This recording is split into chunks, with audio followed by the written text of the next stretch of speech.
Alrighty, welcome to Glen Haven's Blacksmith Shop. This blacksmith shop was built in 1871, still standing here today.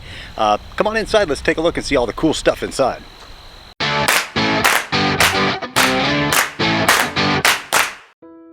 Today we're starting out at the blacksmith shop, but stay tuned until the end where we take a scenic drive to where the historic Sleeping Bear Dune Climb is located.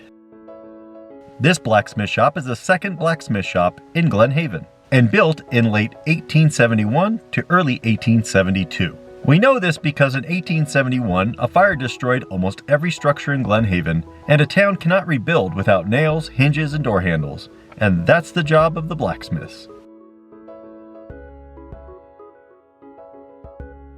So in our forge, we're actually burning coal. Right here is a piece of coal. And coal will burn at 1,000 degrees Fahrenheit in its natural form. If you take this, throw it into a fire, boom, 1,000 degrees. That's how much it'll burn, right? But if you add air and oxygen through the bellows, what's gonna do is force that fire to burn even hotter. And it'll burn off all the waxes, oils, and impurities that are inside the coal. And then that gets reduced down to what's 90% carbon, which is called coke. And coal coke right here is very lightweight, porous, much lighter than the coal itself. This little rock here can burn in excess of 3,000 degrees Fahrenheit. So now we're able to get our metal up to temperature and working. Now, 1,000 degrees, you could still manipulate metal, but you'd get 1 or 2 hits out of it, then you'd have to shove it back into the fire again and get it all hot. But with this, you're able to get that temperature up a lot higher and a lot faster. So now we're able to get our metals to right around 2,200 degrees, which is where we want to be to manipulate metal. I've got some guests in the shop right now. I'm making a dinner bell, also known as a dinner triangle. Dinner bells were used to call the guys in the fields that were cutting lumber in for meal times. There were a handful of cooks that provided meals, and each one had their own dinner bell. Based off the tones it made, it would tell the workers who was cooking today.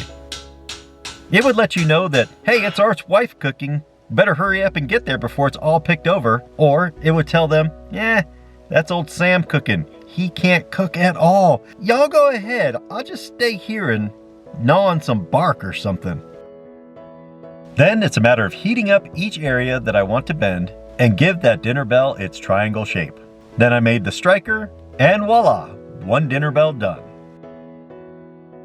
The average size of an 1800s blacksmith shop is around 1/4 of the size of this shop, or even smaller. The reason this shop is so big is because someone had the idea to combine the metal shop with the wood shop. You could say this is like the Walmart of the 1800s, a one-stop shop for all your wagon, sled, and hardware needs. The first thing we learned was how to draw out your metal to a point and to make a scroll. This application is used in so many different items. This item is a basic hook that can be used to hang a hat or a coat. I'm going to show you the process from start to finish.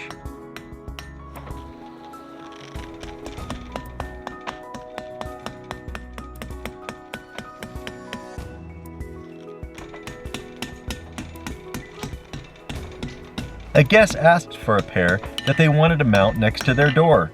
So normally I would pound the hook out by hand, but since they wanted 2, I decided to use this jig to give them both the same look.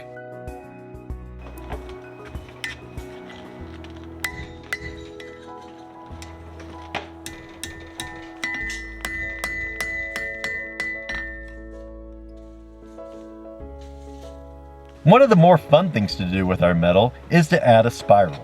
Once the metal is evenly heated, it becomes as soft as Play-Doh. And with that even heat, you get a perfectly even spiral. The metal doesn't look hot anymore.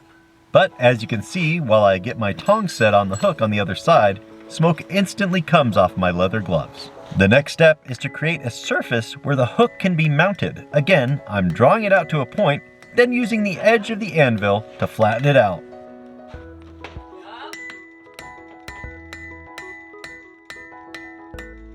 Then finish off the tip with a little curve, and this gives it a little flame look.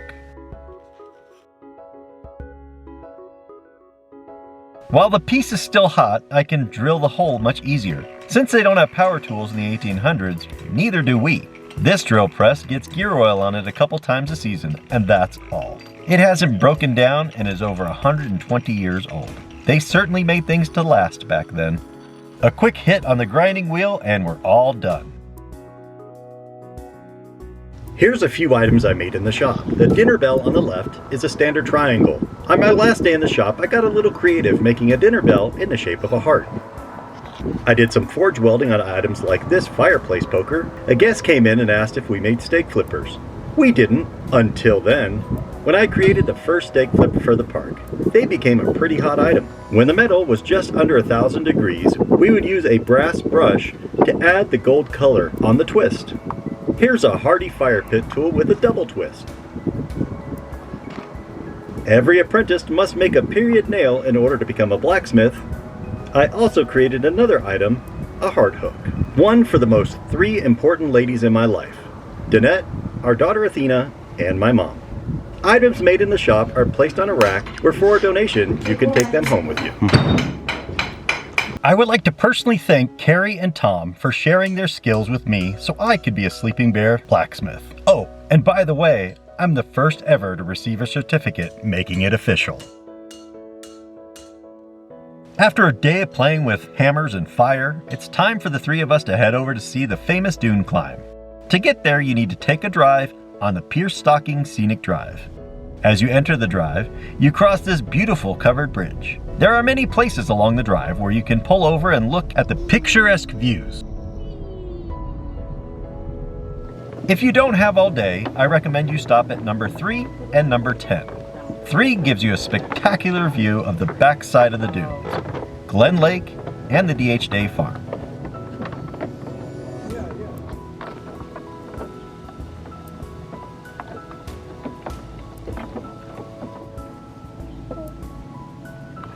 Stop 10 is where you'll find the Dune Climb. We are heading down to Overlook 9. the dune on Scenic View Overlook 9. Yes, Scenic Overlook 9. 9? Okay.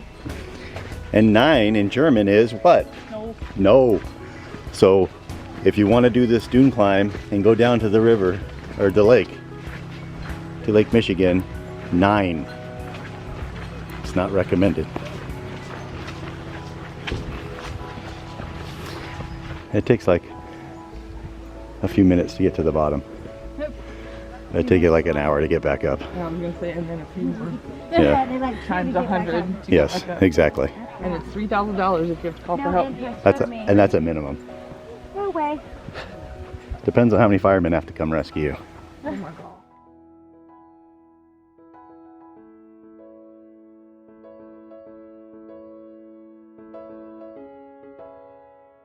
R.I.P.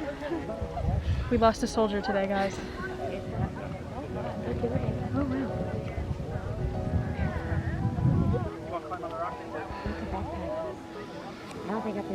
Like almost. Look at my shoes. Like the one we did at the point. Mommy, is it kind of like this? Okay. Like this is like waves. Like Jamie, it's like this. Okay, I'm just gonna sit right. Is that your spot now? Yes. It looks like you'd regret it a lot to me. Yeah, because it's not just coming up it, it's coming up it in sand. I think that like when you see how tiny that boat looks. Right. Yeah, it How doesn't look small. so bad, and then you're like, Wow, that boat looks really tiny. It looks like a little Matchbox boat. And then you see everybody coming up there on all fours. Yeah, I would totally.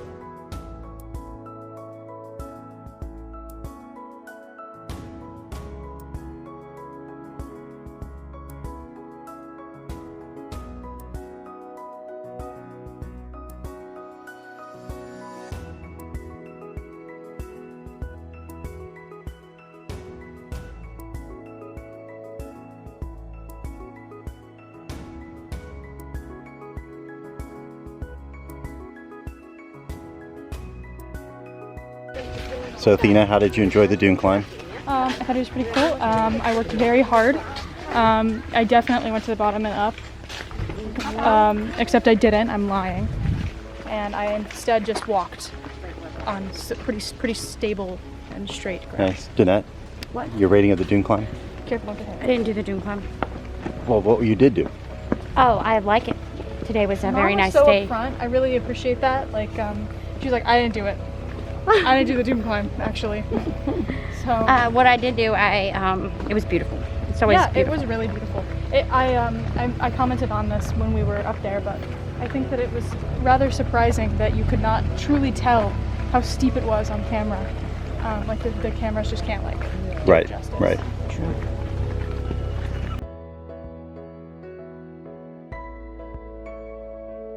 Be sure to tune in next week when we walk the Sky Bridge and visit Jacob's Farm.